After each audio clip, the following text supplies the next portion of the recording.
नमस्कार, आप देख रहे हैं द न्यूज़ नाउ और मैं हूं रजत वोरा आपके साथ। कुछ बड़ी बड़ी अमेंडमेंट्स जम्मू एंड कश्मीर के युवाओं को लेकर, जम्मू एंड कश्मीर की नौकरियों को लेकर हुई हैं और उस पर काफ़ी ज़्यादा कन्फ्यूजन भी युवाओं को बन चुकी है कि किस तरह के नए रूल्स आए हैं, उसमें अमेंडमेंट क्या हुई है। SRO 202 को रिवोक कर दिया गया है, उसके प्रोबेशन पीरियड को कम कर दिया गया है। किस तरह से अब आगे की चीज़ें चलेंगी और जम्मू एंड कश्मीर युवाओं जितना भी है जम्मू कश्मीर का, उसका फ्यूचर किस तरह से अब ब्यूरोक्रेसी डिसाइड कर रही है, इन सारी चीज़ों पर बातचीत करेंगे। मेरे साथ सीनियर एडवोकेट AK सानी साहब हैं। सानी साहब, सबसे पहला सवाल ये कि SRO 202 को रिवोक किया गया, उसमें जो 5 साल का प्रोबेशन होता था वो अब घटाकर 2 साल का कर दिया गया है, पर उसके अलावा भी कई सारी जो उसमें प्रावधान थे उनको कंटिन्यू किया गया है इस रूल्स में भी। किस तरह के रूल्स हैं वो? देखिए, ये जो 2002 का SRO है उसके तहत जो नौकरियां लगी थी उसी में एक प्रोविजन रखा गया था प्रोबेशन का भी। उसमें प्रोबेशन का फर्स्ट टाइम उसमें डाला गया था कि क्लास क्या रखी जाएगी, 5 साल जी। 5 साल के बाद फिर आपको रहना भी 5 साल वहाँ पर ही है जहाँ पहली पोस्टिंग मिलेगी, आप उसको कर नहीं सकते कुछ भी। तो ये इस किस्म के जितने प्रावधान थे, तो इनकी फ़ाइट जो थी कि भाई SRO के तहत अपॉइंटमेंट हुई हैं, उसमें सर्विस बेनिफिट्स होते हैं, उसमें सैलरी बेनिफिट्स होते हैं, तो वो इनको टोटल प्रोबेशन पीरियड पर रखा गया था 5 साल के लिए। अब 30 जून से लेके अब 30 जून को 5 साल वो पूरे हो जाएंगे उस पीरियड के। तो इनकी जदोजहद आके लास्ट में कामयाब हो गई। 15 तारीख को इन्होंने रिवोक नहीं किया, इसको ऐसे किया इसको कि अमेंड कर दी वो क्लास। अमेंड कर दी। हाँ, इस क्लास को उन्होंने अमेंड कर दिया 202 की इस क्लास को कि 5 साल नहीं रहेगा, ये 5 साल के बजाय 2 साल होगा। लेकिन बाकी क्लासों को ऐसे ही रखा और 202 को उड़ाया भी नहीं, उसको ऐसे रखा। चलिए, ये अभी चर्चा ही चल रही थी, क्योंकि जब तक आप पढ़ेंगे नहीं अमेंडमेंट को तो आप कोई चर्चा नहीं कर सकते। लेकिन ये एक फैला दी गई बात मीडिया से भी, गवर्नमेंट का एक अपना प्रेस रिलीज भी इशू हो गया कि साहब हमने वो ख़त्म कर दिया, रिवोक हो गया। क्योंकि यहाँ पे एक पॉलिटिकल पार्टी है जो रूल कर रही है पूरे हिंदुस्तान में, भारतीय जनता पार्टी, उनके लोगों का भी आ गया। तो ये जाहिर सी बात है कि हम लोगों ने भी फिर इनको यकीन तो करना ही था जब तक पूरा सामने आता। तो उस वक्त तक यही हम सबको था कि साहब ये हो गया। अब उसके बाद 3 दिन के बाद ये डेवलपमेंट होती है, 15 को गुजरता है, 16 को गुजरता है, 17 को ये इतनी नोटिफिकेशन आ जाती हैं। ये देखिए 1 2 3 नोटिफिकेशन के बाद एक नोटिफिकेशन। अरे अब ये क्या नोटिफिकेशन आ गई, अब ये क्या झंझट बन गया इसके तहत। इसमें अब ये क्या दुविधा पैदा हो गई इसमें, और ये ज़रूरत भी थी कि नहीं ज़रूरत थी जी। मेरे मुताबिक इसकी कोई ज़रूरत नहीं थी जी। मैं जो एज ए एडवोकेट अपनी समझता हूँ कि साहब आप देखिए, ये आपके मुलाजम हैं, आप एम्प्लॉयर हो, आप इतनी बड़ी स्टेट हो, माइटी ताकत हो, आपके कुछ जो 4th क्लास एम्प्लॉइज़ वगैरह हैं, इनको क्या इतनी आपने 5 साल की गर्दन कोट के रखनी है इनकी जी। तो आप लोग इनको फौरी, तो बल्कि प्रोबेशन पीरियड तो होना ही नहीं चाहिए। आप देखिए कहाँ कहाँ पर नहीं भी है। कॉन्स्टिट्यूशनल पोस्ट जो है हाई कोर्ट जज की, इसमें कौन सा प्रोबेशन पीरियड है? आप एक वकील प्रैक्टिस करता होता है, वो सीधा डायरेक्ट हाई कोर्ट जज बनता है, उसके बाद सुप्रीम कोर्ट जज बनता है, उसका कौन सा प्रोबेशन पीरियड है? तो एक 4th क्लास के लिए, गार्डनर के लिए, या बाकी आप जो प्लम्बर है उसके लिए आप इतनी बड़ी की शर्तें क्या रख रहे हैं? चलिए, मान लिया कि आपने 2 साल थी और ये भी डाइजेस्ट कर ली थी, मुझे लगता है कि जो सब लोगों का था, तो चलो 2 साल सही, ठीक है, इतना कर लेते हैं। अब उसमें सिर्फ विचार वो कर रहे थे कि हमको कोई बेनिफिट सैलरी का मिलेगा, हमने 5-5 साल गुजार दिए, क्या हमको ये जो मिलेगा? उसमें क्या इन्होंने ऐड कर दिया, SRO में SRO नहीं निकाले, इसका इन्होंने निकाला SO, R वर्ड खा दिया है। SO का मतलब होता है स्टैट्यूटरी ऑर्डर्स, वो रेगुलेटरी ऑर्डर। स्टैट्यूटरी ऑर्डर क्या होते हैं? जो एक्ट होता है, कानून होता है, उसके तहत जो गवर्नमेंट ऑर्डर करती है उसको एक SO की ताकत स्टैट्यूटरी होती है। एक होता है ऑर्डर, जैसे गवर्नमेंट लिखती है ये ऑर्डर पास हुआ, नहीं, उसकी स्टैट्यूटरी वैल्यू कोई नहीं होती जी। इसकी स्टैट्यूटरी वैल्यू है, कॉन्स्टिट्यूशनली ये कॉन्स्टिट्यूशनली वैलिड है, क्योंकि ये स्टैट्यूटरी वैल्यू पे ले आए, क्योंकि इस वक्त राष्ट्रपति रूल है, लेजिस्लेचर में जाना नहीं है। लेजिस्लेटिव सारी पावर जो है राष्ट्रपति जी एक्सरसाइज कर रहे हैं, बजरिया राष्ट्रपति जी इस वक्त लेफ्टिनेंट गवर्नर साहब एक्सरसाइज कर रहे हैं। लेफ्टिनेंट गवर्नर साहब को बना के दिए हुए हैं एडवाइजर्स, बिल्कुल, काउंसिल, एडमिनिस्ट्रेटिव काउंसिल बैठती है, ये बैठते हैं, इस वक्त लेजिस्लेचर, एग्जेक्टिव सब कुछ यही है, बिल्कुल। तो उसमें इन्होंने SO निकाल दिया ये जी। तब तक किसी को एजेंडा भी नहीं पता था, क्योंकि सीक्रेट होते एजेंडे, 4th क्लास एम्प्लॉई को थोड़ी पता लगेगा कि एजेंडा क्या रखा है, बिल्कुल। तो वो तो सेलिब्रेट कर रहे थे बेचारे सारे, बिल्कुल, और कि हट गया सारा। चलो, एक बीजेपी वाले खुद भी जी, उन्होंने भी प्रेस कॉन्फ्रेंस कर दी विदाउट नोइंग इट कि साहब ये क्या खिचड़ी बना रहे हैं अंदर। वो खिचड़ी बन गई। 2 दिन के बाद 17 तारीख ये खिचड़ी बाहर आ गई। अब खिचड़ी आने के बाद आप देखिए, अब इस खिचड़ी में क्या क्या प्रावधान है वो भी प्रावधान वो अब जनता को जानने चाहिए कि साहब कंफ्यूजन काफ़ी ज़्यादा हो चुकी कन्फ्यूजन क्या है। पहले तो ये जो 17 तारीख को नोटिफिकेशन के लिए SO 192, जी इसके बाद निकला 194। ये 192 है क्या? In exercise of the power conferred by section this article 309 of the constitution of India, the lieutenant governor hereby directs that notwithstanding anything contrary contained to Jammu and Kashmir civil classification control appeal rules। अब control appeal rule जो 1956 के हमारे old चल रहे हैं उसमें जो भी लिखा है उसको छोड़ दीजिए, ये लिख रहे हैं अच्छा। उसको छोड़ दीजिए उस किताब को सारी को। और any other rule, notification, recruitment rules, any service or any order force, the conditions of probation, pay, allowance and fixation of initial tenure of a person appointed to any post under the government of Union Territory of Jammu and Kashmir effect coming to the force notification shall be governed by the following rule। जी अब पहला सब कुछ तबाह कर दिया इन्होंने जी वो, चलिए नॉन एग्जिस्ट। अब आप मेरे को बताइए कि इतना knowledge of rules and laws किसको होगा? जी जब मेरे जैसा बंदा भी पढ़ के कंफ्यूज हो गया है, जी मेरा सॉल्व करने के बजाय मैं खुद कंफ्यूज हो गया हूँ जी कि साहब ये हम तो ये पढ़े थे जो 56 से लेके आज तक ये रूल जो सारे रूल आज तक थे उनको एक लाइन में एक पेज में इसको दरकिनार कर देते हैं। जब तक ये पढ़ेंगे नहीं हम तब तक उनके बारे में मेरे को तो वही ध्यान रहेगा वो था। जी So, सनी साहब एक चीज़ और भी देखी गई, मैं एक चीज़ इसमें पॉइंट बताना चाहूँगा।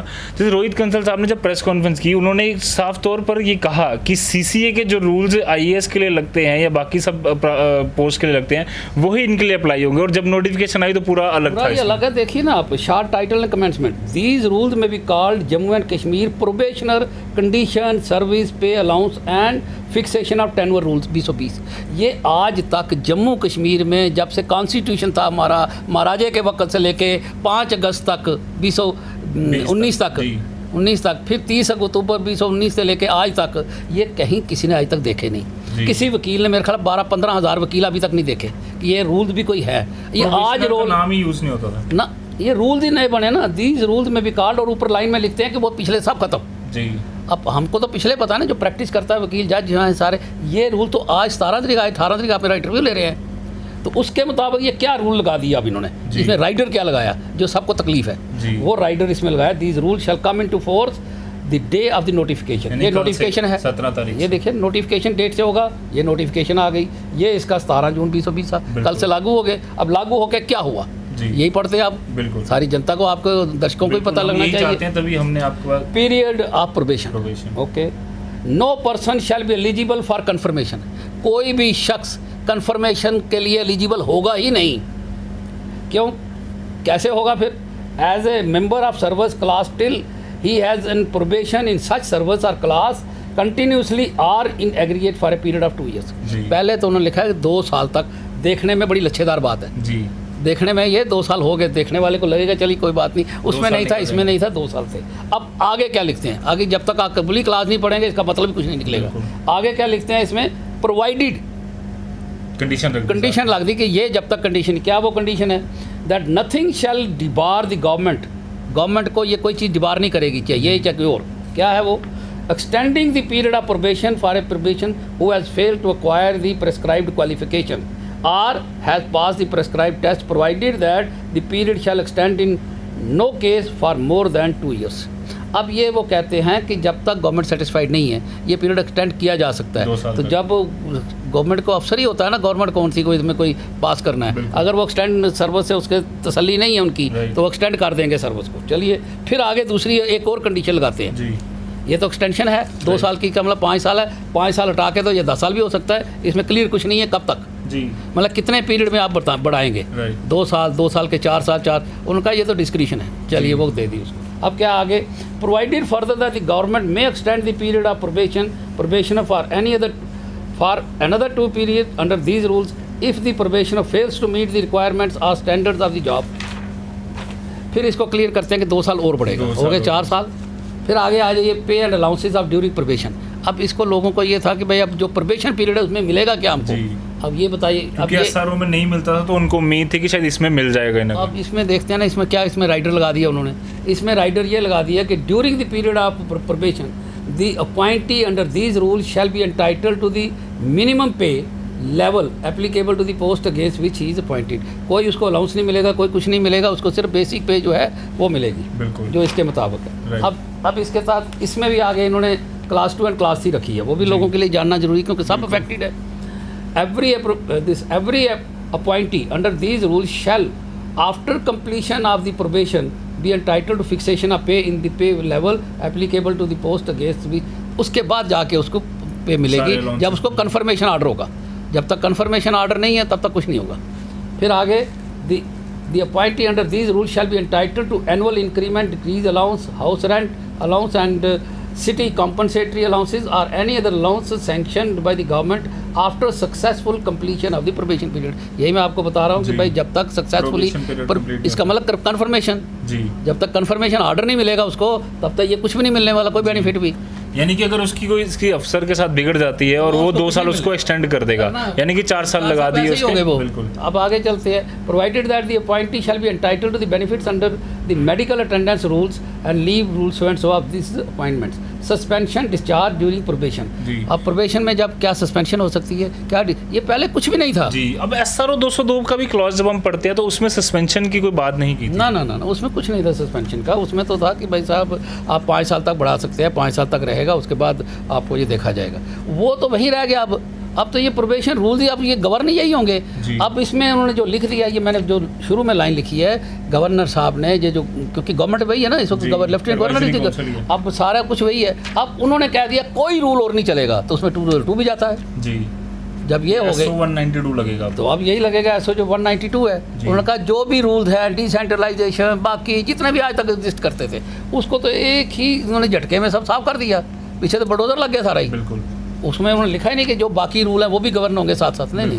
अब इसमें एक चीज़ ये भी समझनी है कि क्या जो क्लास 4 तक के लिए है ये या बाकियों के लिए, क्योंकि उसमें क्लैरिटी अभी तक कोई नहीं है। ये नहीं, इसमें भी नहीं है। बिल्कुल, इसमें भी नहीं। इसमें सीधा लिख दिया प्रोबेशनल रूल्स। अब प्रोबेशनल रूल ये सबको गवर्न करेंगे, उस हिसाब से ये सबको गवर्न करेंगे, क्योंकि लिखा ही नहीं है किसको करेंगे किसको नहीं करेंगे। बिल्कुल। अब इसमें आगे देखिए सस्पेंशन का क्या है।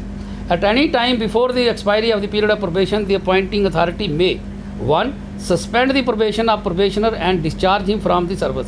उसको सस्पेंड करके उसको नौकरी से कह सकते हैं जाइए हमारा बर्खास्त जी, चलिए छुट्टी होगी उस बेचारे की। Want of vacancy, all the discretion terminate at his discretion terminate the probation of A probationer and discharge him from the service. दोनों सूरतों में उसकी डिस्क्रिशन है अफसर की, अपॉइंटिंग अथॉरिटी की। वो साहब कहेंगे छुट्टी बेचारे की जी। तो आगे लिखते हैं if within period of the prescribed probation the probationer fails to acquire the prescribed qualification or to pass the test. ये एक और गुंजल डाल दिया उन्होंने जी। अब भाई उस पीरियड के अंदर अगर prescribed probation fails to acquire the prescribed qualifications or pass the test if any prescribed ought to acquire such other qualifications as may be considered by the government to be equivalent to the said specific qualification, special post or appointing authority shall forthwith by order discharge him from the service। ये इसका भी ज़रा समझना बड़ा मुश्किल है जी।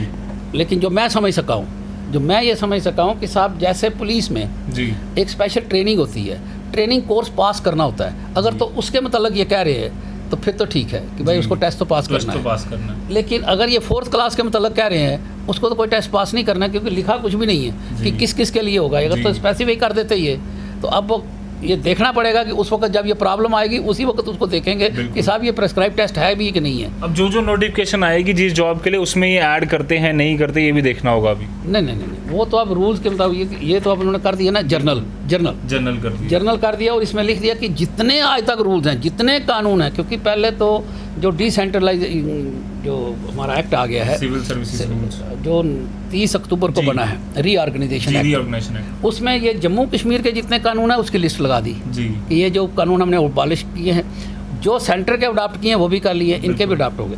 अब उनमें से ये जो चीज़ है, चाहे वो सेंटर का है चाहे यहाँ का है, इन्होंने कहा वो भी लागू नहीं होगा। मतलब ये पावर उन्होंने एक्सरसाइज की है कि साहब इररिस्पेक्टिव ऑफ ऑल दैट। अब इसके लिए ये अनदर प्रॉब्लम जो डिस्कस होगी कि साहब इसके लिए आपने अगर तो वो लिख देते, लिस्ट पूरी लगा देते तो बिल्कुल क्लियर हो जाता कि भाई साहब ये किसके लिए लगेंगे, किसके लिए नहीं। इसके लिए फिर आगे इन्होंने लिखा है कि exemption of certain class category of the post service the government in central administrative department may except any class category of the post or service from the provision of this notification under for such class category for the post of service. The provisions of these rules contained in the Jammu and Kashmir Civil Service Classification। उन्होंने कहा कि ये इख्तियारात भी हमारे पास ही रहेंगे, कहाँ लगाना है कहाँ नहीं लगाना है। तो ये मेरे को समझ नहीं आ रही है कि इतने कंफ्यूज रूल क्यों है। बिल्कुल है तो हैं, नहीं है तो नहीं है, तो भी कहाँ लगाने हैं कहाँ नहीं लगाने हैं, तो फिर तो ये हाहाकार मची रहेगी। भाई साहब हमको क्लियर करो कि करना क्या है।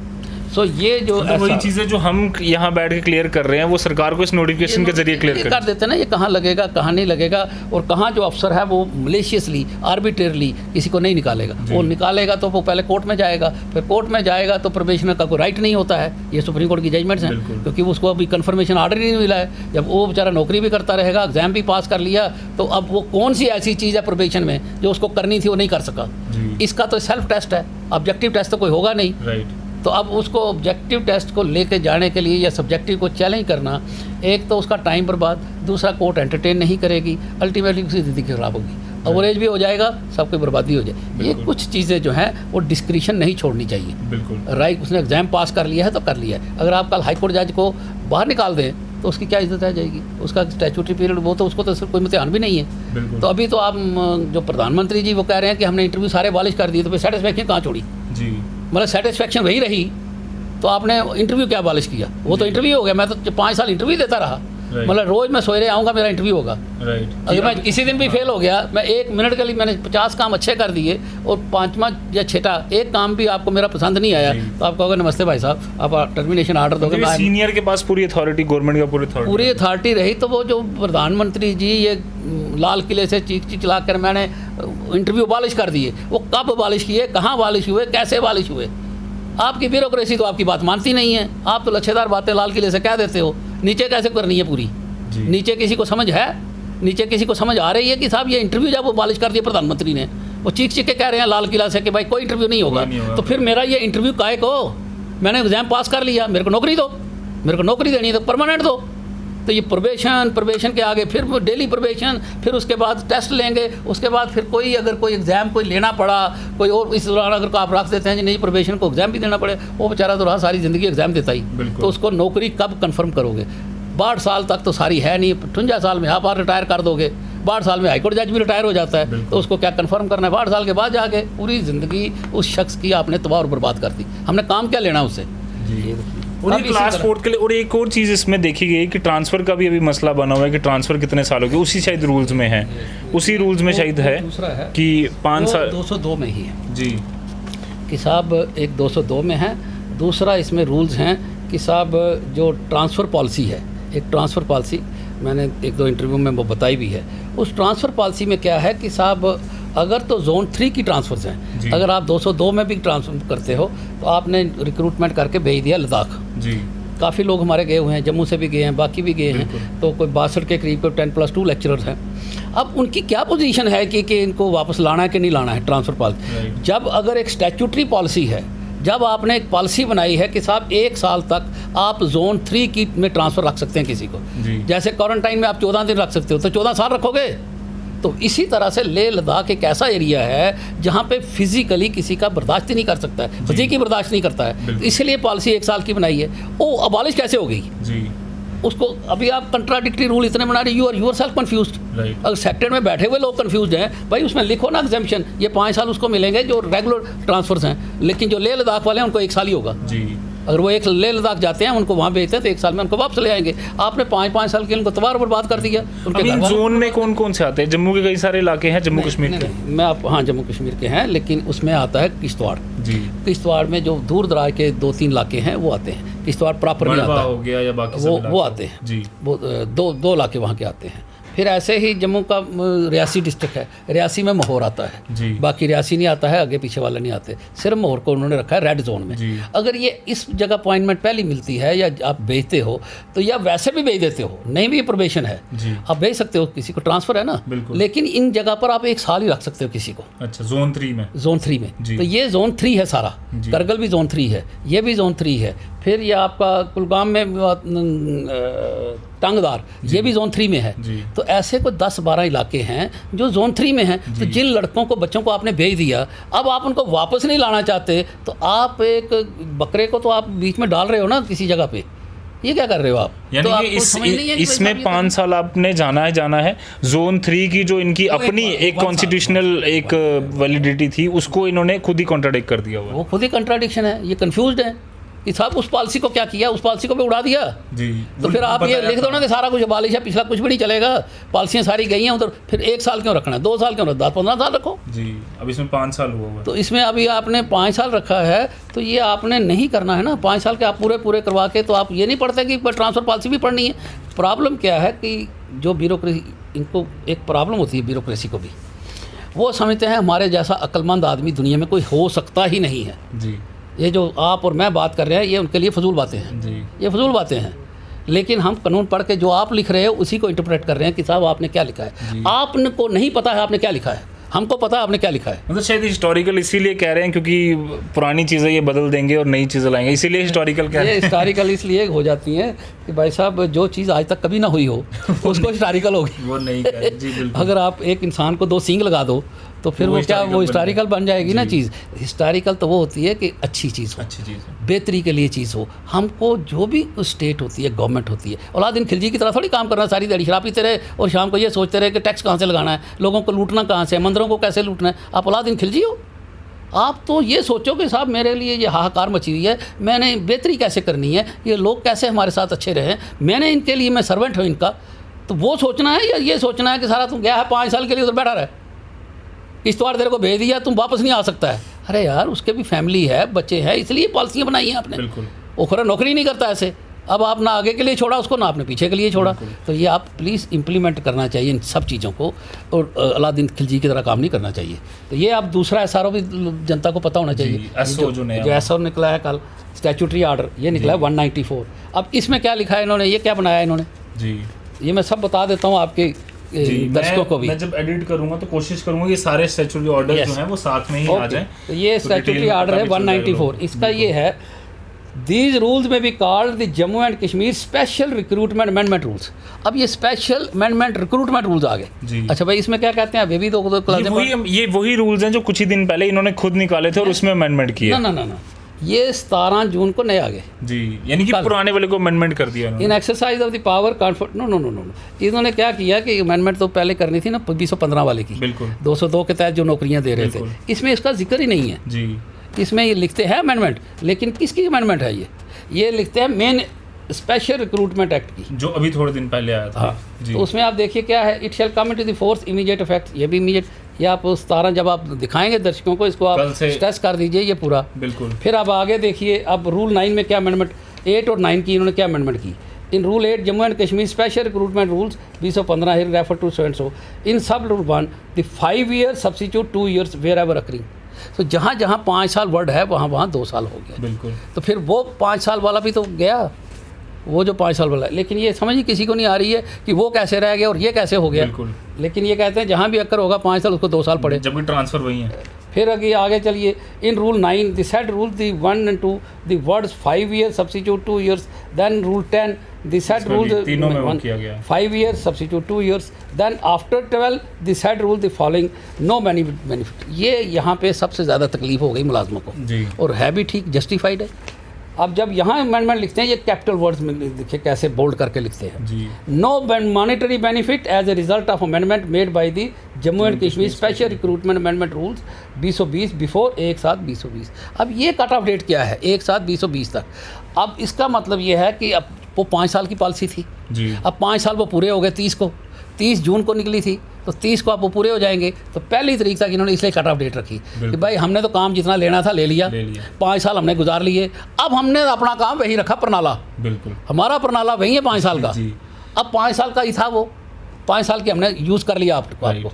अब हमने पहली तारीख से पहले जो आपने इसका कोई बेनिफिट नहीं देंगे आपको मॉनेटरी, सीधा लिखते हैं नो मॉनेटरी बेनिफिट। मतलब इसमें ये भी समझा जा सकता है कि जिसने 2 साल का प्रोबेशन इन्होंने किया, पहले 5 साल का होता था, अगर उस व्यक्ति ने 3 साल 4 साल, कईयों ने 5 साल गुजार लिए हैं, तो बाकी 2 साल का या 1 साल का या 3 साल का बेनिफिट उनको नहीं मिलेगा। बिल्कुल, उन्होंने कहा 1/7/2020 से पहले जितने भी लगे कोई कुछ देला नहीं देंगे हम उनको, यानी जो लड़ाई उन्होंने लड़ी वो व्यर्थ की। बिल्कुल सीधा लिखा उन्होंने, नो मॉनेटरी बेनिफिट्स। जब सीधा वो कह रही है सरकार के नो मॉनेटरी बेनिफिट, तो डिबेट कहाँ पर है? बिल्कुल, डिबेट तो रही नहीं ना। No monetary benefit as a result of amendment made by the Jammu and Kashmir special recruitment rules. ये जो रूल कहते हैं रूल्स 2020 बिफोर 1/7/20, ये 2020 के रूल्स हैं जो कल बनाए हैं। इसको रिट्रांसपेक्टिव इफेक्ट दे रहे हैं, जबकि मैंने जब काम कर दिया मुलाजम हूँ पोजिंग में, मैंने काम कर दिया, equal pay for equal work है, मेरी आप वो प्रॉपर्टी कैसे खा सकते हो? वो हड़प मैंने जो काम कर दिया है, ये बात तो समझ आती है कि जो इसके बाद काम करेंगे उसको मत दो जी।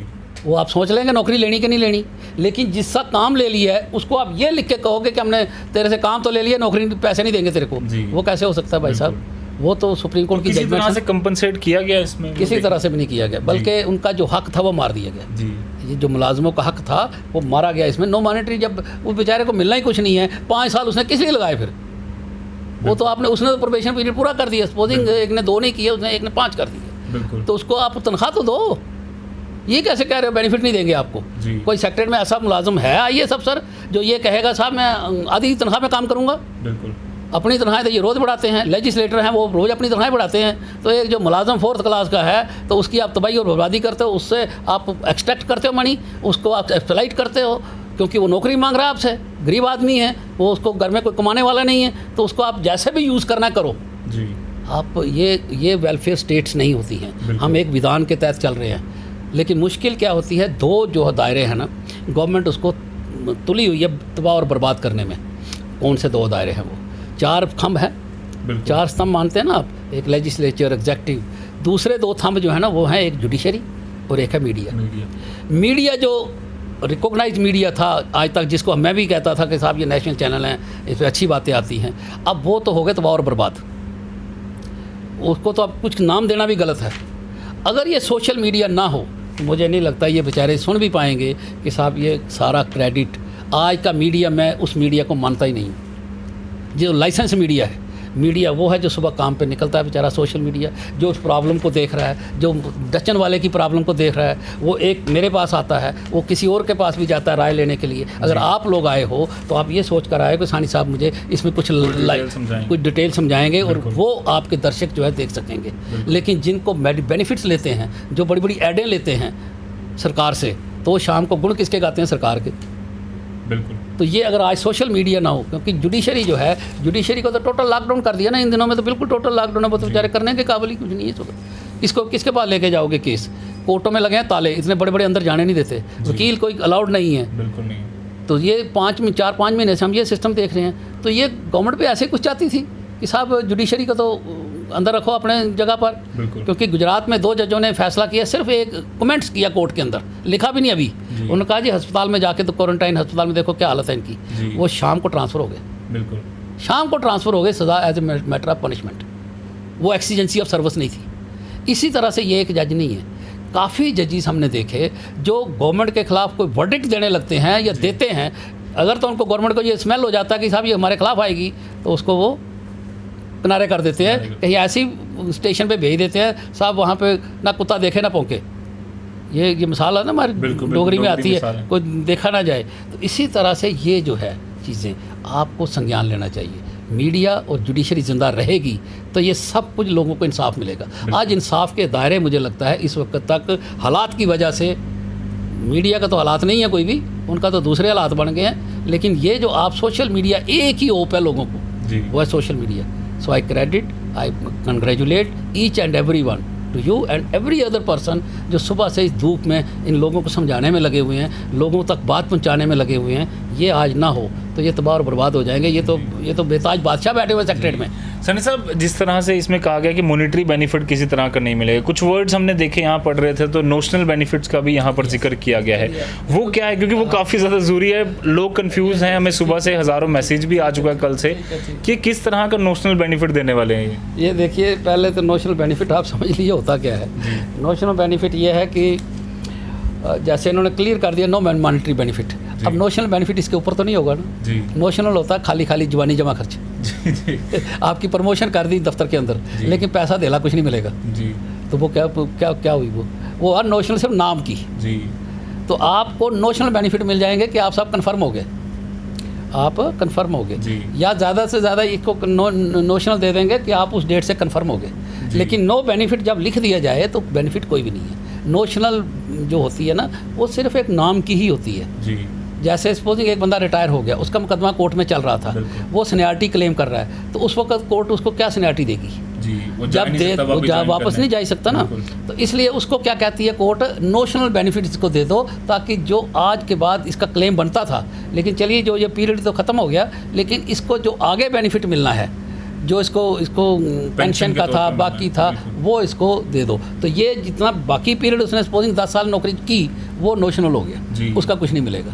इन्होंने तो सीधा ही लिख दिया कि साहब कोई बेनिफिट नहीं है ना, नोशनल ये मॉनिटरी बेनिफिट नो कर दिया ना। जब नो कर दिया तो इसका मतलब मैं सोच ही नहीं सकता पैसे मिलेंगे। ये इनको जदोजहद करनी पड़ेगी इस चीज़ के लिए कि भाई साहब ये इतने जो निकाल दिया आपने, ये आपने बानिस्बत की सिंपलीफाई करते कोई चीज़, एक रूल के बजाय 40 बना दिया आपने, उसके लिए आप इतना कंफ्यूज कर दिया। इवन कि मैं समझता हूँ कि ये वकीलों को भी कंफ्यूज कर दिया उन्होंने कि साहब इसको सीधा कैसे करना है। अब तो जिस जजों के पास जाएगा, कैट बेंच जो जम्मू बनी उसके लिए काम आ रहा है, तैयार है, बड़ा अच्छा काम रहेगा। लेकिन असल में होगा क्या कि वहाँ पर इस वक्त हम होप ओवर दी होप्स रख रहे हैं। 2001 का केस हाई कोर्ट ने ट्रांसफ़र किया 19 साल का।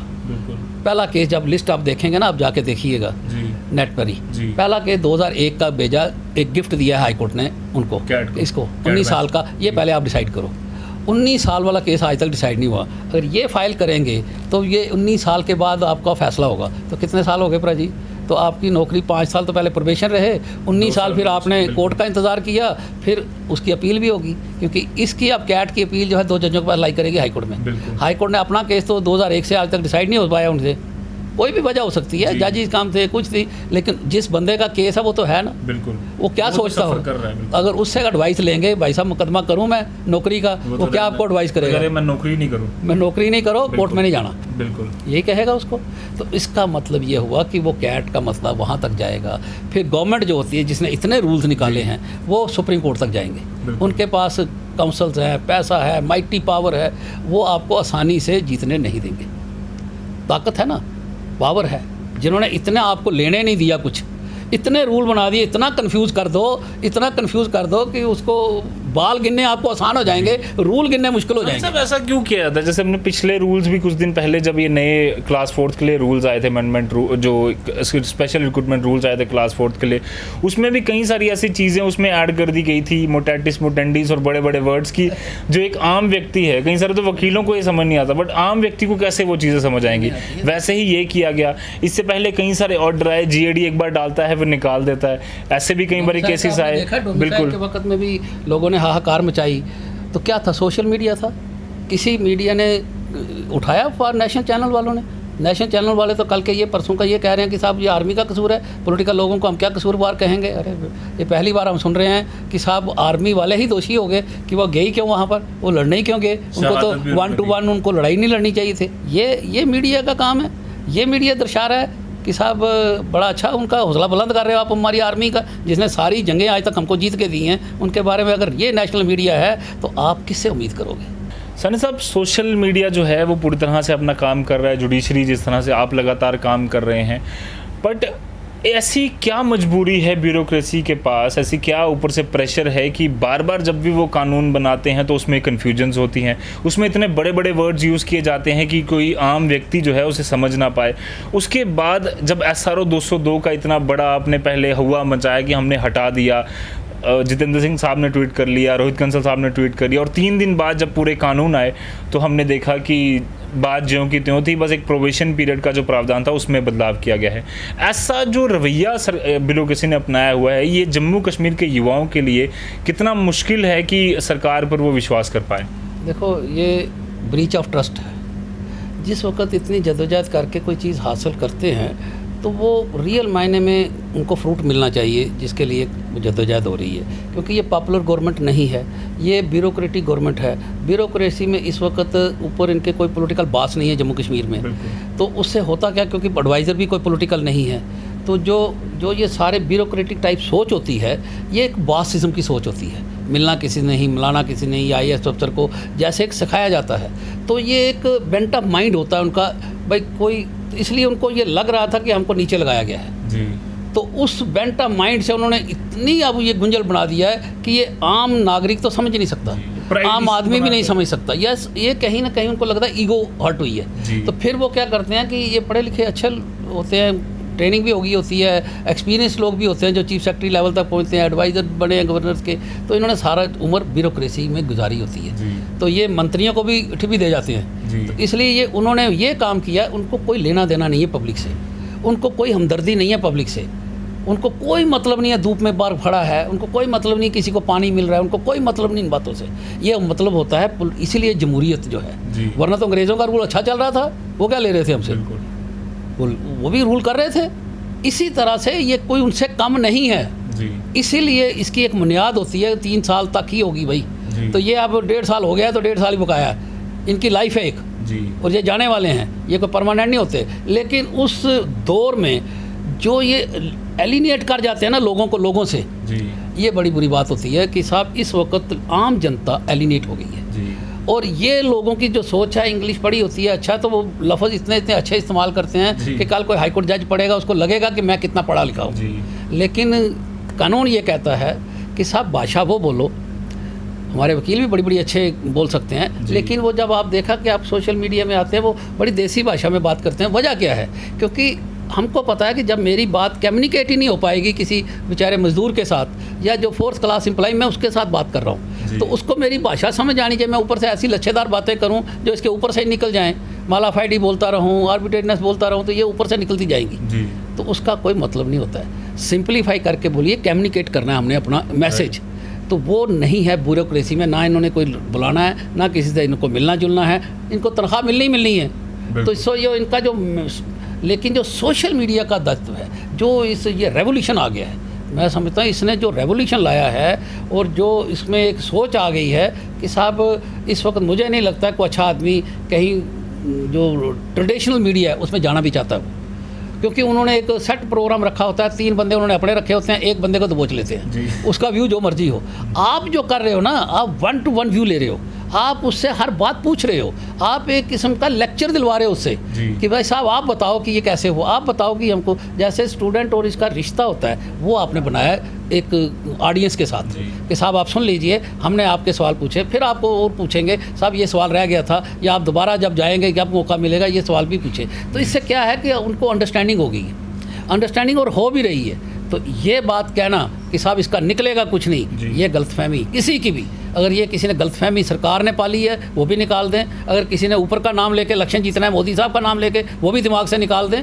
इस वक्त आप ये अपनी हालत देखिए कि डिप्टी मेयर साहब जाती हैं बाज़ार में लोगों का काम करने के लिए, एक SHO उठता तो FIR लगा देता है, वो बेचारी लोगों का क्या काम करेंगी जब उनकी आप एम्बेरस पोजीशन कर रहे हैं और उन लोगों की नज़र में अलग कर रहे हैं, तो काम भी नहीं आप उनको करने देते। तो ये ब्यूरोक्रेटिक सोच है ना सारी, ये साहब कुछ भी नहीं है। तो मेरे हिसाब से ये रेवोल्यूशन, ये आंदोलन, ये बड़े बड़े जो आते हैं ये इसी वजह से आते हैं, जब पैमाना लबरेज हो जाता है, बढ़ जाता है, तो वो इतनी ज़ोर से छलक के बाहर आएगा कि साहब आप सोच भी नहीं सकेंगे, आप सोचते ही रह जाएंगे। अल्टरनेटिव लोग को ढूंढ लेते हैं, अल्टरनेटिव भी प्रॉब्लम नहीं होती लोगों को। क्या प्रॉब्लम होती है? इसको बाहर निकालना है। कोई भी आ जाए ABCD गधा बन जाए, लेकिन ये नहीं। तो जब ये सोच बन जाती है तो उस वक्त पॉलिटिकल जो सेटअप होता है ना, उसको बहुत बड़ा धक्का लगता है। मुझे लगता है ये अपनी बेड़ियों पे बट्टे खुद डाल रहे हैं दिल्ली वाले, उनको टाइम है नहीं है, सोच है नहीं है कि भाई साहब करना क्या है। कोई आर्डर पढ़ नहीं रहा है कि भाई ये साहब इतनी सभी आर्डरों की पढ़ रही है, ये डॉक्टर जितेंद्र सिंह जी से अप्रूवल ले लेना चाहिए कि साहब आप देखिए आप हैं ये करें, लेकिन सब जल्दी जल्दी में फेंक रहे हैं। उनको पता है ये जाएगा दिल्ली तो ये अप्रूव होगा नहीं, ये थोड़ी वो अप्रूव करेंगे ये जो किया है। इतने तो पढ़े लिखे हैं ना, उनको भी वापस आना है, वोट्स मांगने हैं। इन्होंने ब्यूरोक्रेसी ने उनके भी नाम को दगा लगाया है। वो अच्छा रेपुटेशन उनका बना हुआ था। इस 202 में भी उनका एक बहुत अच्छा रोल था। उन्होंने कह दिया जब सारा कुछ, तो आपको समझ नहीं आती है कि भाई साहब उन्होंने कह दिया तो उन्होंने क्या ये कहा कि साहब इधर से दे दो, इधर से लूट लो। आप ये क्या बात कर रहे हैं? ये मंत्री ने कहा है तो इनको कहनी चाहिए बात खुल के फिर कि साहब मंत्री जी ने हमको कहा कि साहब इधर से देना, इधर से ले लेना जी। तो ये तो वो बात हो गई, मतलब 4 आने दिए, 12 आने मेरे को लूट लिया आपने। ये क्या किया आपने? यानी कि अब सरकार जो है वो एक इकलौता अल्टरनेटिव की सरकार होनी चाहिए जम्मू कश्मीर में। जम्मू कश्मीर के अंदर पॉलिटिकल प्रोसेस के अलावा अब कोई चारा नहीं है। बिल्कुल। और ये वैसे भी होना ही था, डिलिमिटेशन कमीशन बैठ गया है, अब प्रोसेस होने को ही अनकरीब है। आप देखिए आज भी नईम अख्तर की उन्होंने PSA क्वैश कर दिया, तो क्यों कर रहे हैं ये सारा कुछ? आप क्या सोचते हो? कोर्ट ने परसों फैसला किया, कैसे हो गए ये सारे फैसले? ये जल्दी जल्दी में आप क्यों हो रहे हैं? ये सारा साल नहीं हुए, हम चीखते चलाते रहे भाई आपने गलत किया। मैंने जब महबूबा जी को तीनों चीफ मिनिस्टर, मेरा पहला स्टेटमेंट था आपने ये गलत किया। भाई पॉलिटिकल प्रोसेस के अलावा कोई चारा नहीं होता है। ये क्रिमिनल्स नहीं हैं, ये टेररिस्ट नहीं है। अब फ़र्क पहले जानिए आप, ये टेररिस्ट है, ये लोग टेररिस्ट हैं 4th क्लास एम्प्लॉय वाले। आप इनको 5-5 साल पहले टेस्ट करो, क्या टेस्ट करोगे इनका?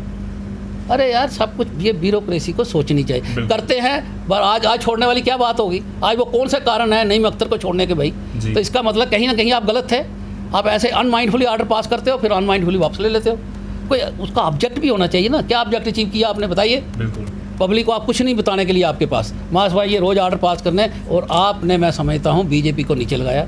आपने इस ब्यूरोक्रेसी ने बीजेपी को बर्बाद किया, और आने वाले वक्त में इनको बड़ा मुश्किल हो जाएगा। और आपने जितनी पॉलिटिकल पार्टीज हैं बाकी, उनके लिए आपने कहते हैं ना कि जब बरसात होती है मेंढक बाहर आ जाते हैं, ये आपने वो बरसात ला दी उनके लिए। ये सब कहें ना कहें कुछ, अब सबको मालूम है वो आगे। बिल्कुल, ये आपने ये काम किया। धन्यवाद सानी साहब हमसे पूरी बातचीत के लिए। काफ़ी ज़्यादा ज़रूरी था कि ये जो नए रूल्स आए हैं उसको पूरी डिटेल में हमारे दर्शक समझें। जो एम्प्लॉयज़ पहले लगे हुए हैं या आने वाले समय में जितना भी यूथ गवर्नमेंट जॉब्स के लिए अप्लाई करेगा, उनको ये सारी चीज़ें समझ आए। क्योंकि ब्यूरोक्रेसी लेवल पर जो चीज़ें लाई जाती हैं वो कहीं ना कहीं अपनी ढंग से लाई जाती हैं और एक बड़े बड़े मकसद लेकर लाई जाती हैं। पर क्या युवाओं को टच करना, युवाओं के जो इमोशंस हैं, जो उनकी फीलिंग्स हैं, जो उनकी एक आकांक्षाएँ थी सरकार से, क्या उसको ये पूरा करते हैं ये रूल्स या नहीं, इस पर अभी भी सवाल बना हुआ है। और उम्मीद है कि एडमिनिस्ट्रेशन इसमें आगे आएगा और जो फ़ायदेमंद चीज़ें होंगी वो हमारे युवाओं के लिए लाएगा, ना कि एक ऐसे रूल्स बना दिए जाएंगे जो कि रिजिड होंगे, जिसमें कि बाद में वो लोग खुद भी प्रोटेस्ट करने से डरेंगे कि क्या हमसे, अगर हम प्रोटेस्ट करेंगे तो हमसे नौकरी ना छीन ली जाए। तो फिलहाल के लिए मुझे और हमारे साथ एक सानी साहब जुड़े थे, सीनियर एडवोकेट, और काफ़ी डिटेल में हमने कोशिश की है कि सानी साहब से पूछें, उन्होंने डिटेल में बताने की कोशिश भी की है। उम्मीद है कि आप सारी चीज़ें समझ चुके होंगे, और बाकी आपकी इसके बारे में क्या राय है हमें कमेंट कर ज़रूर बताएं। दीजिए इजाज़त फिलहाल के लिए मुझे और मेरे कैमरामैन अंकुर सेठी को। बाकी खबरों के लिए आप बने रहिए द न्यूज़ नाउ के साथ। धन्यवाद।